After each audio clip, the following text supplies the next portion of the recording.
Now, Cardinal Pell, the job you lost was one of the most senior in the Catholic hierarchy. You were head of the Vatican's finances. When I spoke to you in Rome a couple of years ago, or several years ago, you told me the corruption that you and your team had uncovered there as you as treasurer.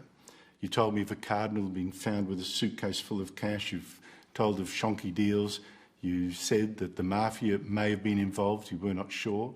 You were concerned with the safety of your staff and of documents. You had documents, copies of them, hidden away at 2 locations overseas in case something happened to you. Have you ever considered that the trouble you were causing to corrupt officials in the Vatican was related to the troubles that have since happened to you here? Most of the senior people in Rome who are in any way sympathetic to financial reform believe that they are. But I've had too much from people going from, as I said, from going from possibility to probability to fact. I don't have any evidence of that. But if I could just say one word, one of my fears was that what we had done would remain hidden for 10 years or so. They'd be revealed, and then the baddies would say, well, Pell and Casey were in charge then. They turned a blind eye or did nothing to it.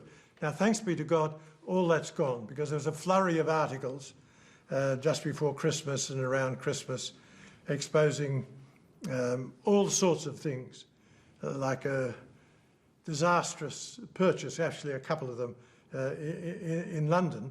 And it was very clearly demonstrated that we tenaciously opposed those things. But an enormous loss of money to the Catholic Church. Casey, by the way, is Danny Casey, an Australian who helped you in this anti-corruption push. That's correct. You and the Pope are not close. He is very much on the left and is a global warming preacher. You are a conservative and a climate sceptic. He has been a weak leader, but you have demanded reforms of your church, particularly financial reforms. In this matter, though, has the Pope supported you as you would have wished? Absolutely. My theological views are not, don't line up exactly with that of Pope Francis, but I worked in his group, the C9, of his closest advisors. He is the successor of Peter. He's owed respect. And I think he values my honesty, and perhaps that I would say things that some other people mightn't say, and I think he respects me for that. And he has been, he certainly says that he respects the Australian judicial processes, but he has been very supportive right through. And your fellow clerics. Some archbishops, I must say, seem to have gone missing in action. Well, I mean, that's life. But actually what was surprising was even my theological opponents in Rome didn't believe the stories. Since you left, since you had to go, as the Vatican's treasurer, the corruption that you were fighting has become all the more evident. Now, I think that's one element in it, where we've been, what we were pushing and saying has been massively vindicated. I mean, now you can see why they sacked the auditor. Now you can see why they got rid of the external auditors. How high up in the Vatican does the corruption go? Who knows?